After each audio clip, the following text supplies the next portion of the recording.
क्या हुआ जब योगी आदित्यनाथ के लिए 11 दिनों तक गोरखपुर बंद था। 2007 की वो सच्ची घटना जब सरकार ने योगी को किया गिरफ्तार। 12 मार्च 2007 योगी आदित्यनाथ संसद में बोलने के लिए खड़े हुए और फूट फूट कर रोने लगे।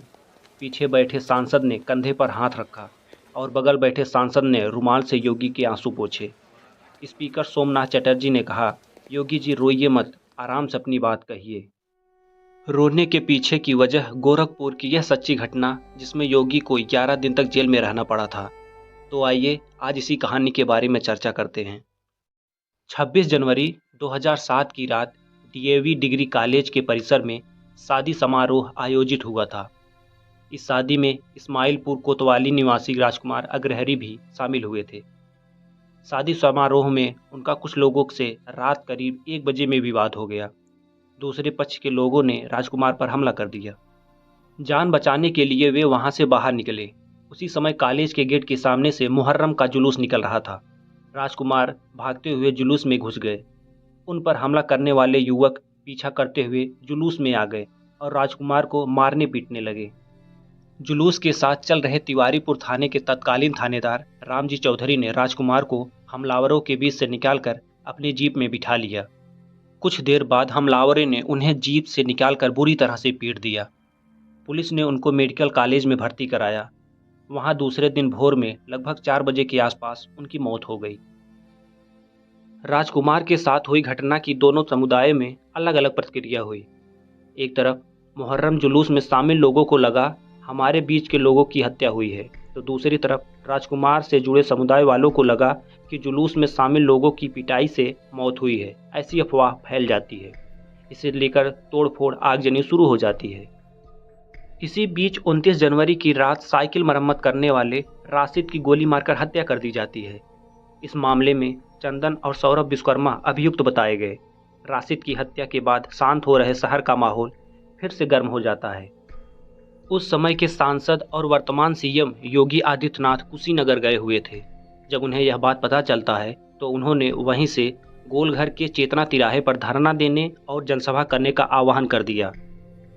योगी के आह्वान पर उनके सिपह सालार और पहली बार विधायक चुने गए डॉक्टर राम मोहन दास अग्रवाल, तत्कालीन मेयर अंजू चौधरी और तत्कालीन हिंदू युवा वाहिनी के अध्यक्ष सुनील सिंह के नेतृत्व में धरना प्रदर्शन और भाषणबाजी शुरू हो जाती है। कार्यक्रम में भाग लेने के लिए योगी आदित्यनाथ कुशीनगर से चल देते हैं, जिसके बाद सरकार के निर्देश पर योगी आदित्यनाथ को गिरफ्तार करने का आदेश आ जाता है। तत्कालीन डीएम डॉक्टर हरिओम ने उनके गिरफ्तारी का खाका तैयार कर लिया था। शहर में प्रवेश करते ही उन्हें गिरफ्तार करने का प्लान बन चुका था। जब योगी आदित्यनाथ कुशीनगर से गोरखपुर के लिए रवाना होते हैं तो जिला प्रशासन ने सरकार के निर्देश पर 30 जनवरी को कूड़ा घाट से योगी आदित्यनाथ को गिरफ्तार कर लिया। साथ ही दंगा भड़काने के आरोप में योगी सहित 9 नामजद व अन्य अज्ञात के विरुद्ध मुकदमा दर्ज कराया गया। क्योंकि शहर में उनकी गिरफ्तारी असंभव हो जाती, इसलिए जगदीशपुर पुलिस छावनी में तब्दील हो गया। इधर गिरफ्तारी की भनक लगते ही बीजेपी और हिंदू युवा वाहिनी के कार्यकर्ता भी जगदीशपुर पहुंच गए। जैसे ही योगी आदित्यनाथ का काफिला जगदीशपुर पहुंचता है तो उन्हें रोककर गिरफ्तार कर लिया जाता है। गिरफ्तारी के दौरान योगी के कार्यकर्ताओं ने विरोध प्रदर्शन करने लगे। बात इतना आगे बढ़ गया कि हाथापाई शुरू हो गई। सेना के रिटायर एक कार्यकर्ता रामभूषण पासी ने एक सीओ रैंक के अधिकारी को पटक दिया। किसी तरह पुलिस योगी को पुलिस लाइन तक लाई। वहां से योगी को वज्र वाहन में बैठाकर जेल ले जाया जाने लगा। कार्यकर्ता विरोध प्रदर्शन पर उतर आए। वे भी अपनी गिरफ्तारी देने को कहने लगे। पुलिस की गाड़ी के आगे कार्यकर्ता लेटने लगे। भारी संख्या में भीड़ उमड़ पड़ी। पुलिस को योगी को जेल तक ले जाने में 8 घंटे का समय लग जाता है, जबकि दूरी महज 4 किलोमीटर की थी। योगी की गिरफ्तारी के बाद शहर में जगह जगह आगजनी शुरू हो जाती है। कई दुकानें और गाड़ियां को जला दिया जाता है और वहां बहुत कुछ क्षतिग्रस्त हो जाता है, जिसके बाद कर्फ्यू लगा दिया जाता है। उसके बाद शहर के व्यापारियों ने स्वतः ही दुकानें बंद करने लगे। योगी को जेल में रहने तक दुकानें 11 दिनों तक बंद रही। कई दिनों तक आगजनी की घटनाएं होती रहीं और पैरामिलिट्री फोर्स मार्च करती रही। योगी आदित्यनाथ को जेल के मिलेनियम बैरक में रखा गया था। उनके साथ तत्कालीन नगर विधायक राधा राम मोहन दास, सुनील सिंह, तत्कालीन मेयर अंजू चौधरी, कई व्यापारी नेता, रामभूषण पासवान सहित सैकड़ों कार्यकर्ता थे। जेल में मिलने वालों का पूरे दिन तांता लगा रहता था।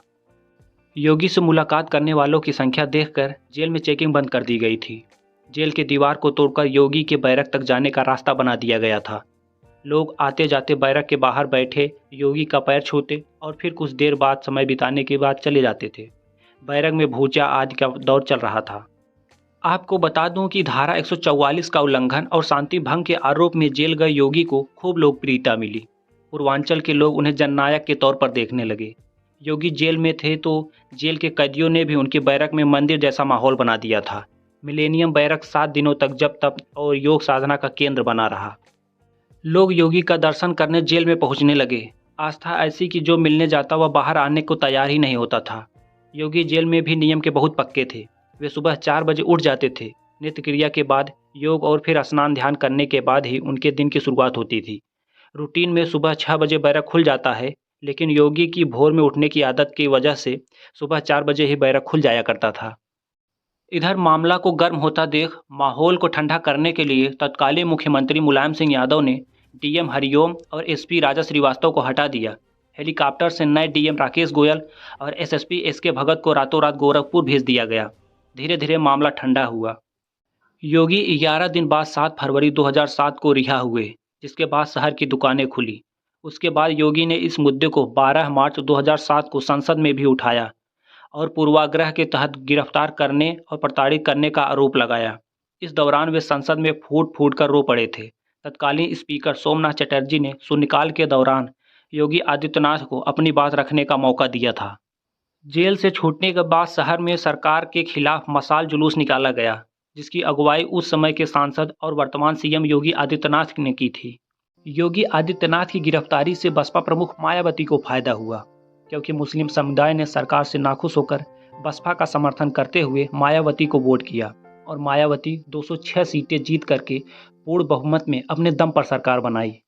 उसके बाद वक्त ने करवट ली और 2017 में योगी आदित्यनाथ मुख्यमंत्री बने। मुख्यमंत्री बनते ही उन्होंने 20 अधिकारियों का तबादला कर दिया और इस तबादले की वजह रूटीन फेरबदल बताया गया, लेकिन तबादले की सूची में डॉक्टर हरिओम का भी नाम था। उस समय हरिओम संस्कृति विभाग में सचिव थे। जिन 20 अधिकारियों का तबादला किया गया उनमें हरिओम सहित 7 को वेटिंग फॉर पोस्टिंग में डाल दिया गया। तब यह बात कहा जाने लगा कि योगी आदित्यनाथ ने हरिओम से अपना पुराना बदला चुकाया है। बाद में 2022 विधानसभा चुनाव से पहले मार्च महीने में डॉक्टर हरिओम मुख्यमंत्री योगी आदित्यनाथ से मिले। आईएएस हरिओम ने ट्विटर पर सीएम योगी के साथ मुलाकात की तस्वीर शेयर करते हुए लिखा था कि मैंने आज उन्हें जीत की बधाई देने के साथ अपनी पुस्तक कैलाश मानसरोवर यात्रा आस्था के वैचारिक आयाम भेंट की है। योगी आदित्यनाथ को इलाहाबाद हाई कोर्ट से 22 फरवरी 2018 को बड़ी राहत मिली। अदालत ने गोरखपुर के 2007 के दंगे मामले में सीएम योगी आदित्यनाथ के कथित भड़काऊ बयान की जांच की मांग से जुड़ी याचिका को ठुकरा दिया। जस्टिस कृष्ण मुरारी की डिवीजन बेंच ने याचिका खारिज करते हुए कहा कि अदालत ने पुलिस की जांच में कोई खामी नहीं पाई है। याचिका को नवंबर 2008 में मोहम्मद असद हयात और परवेज नाम के शख्स ने दायर किया था। याचिका में योगी आदित्यनाथ को भड़काऊ भाषण देने का जिम्मेदार ठहराया गया था।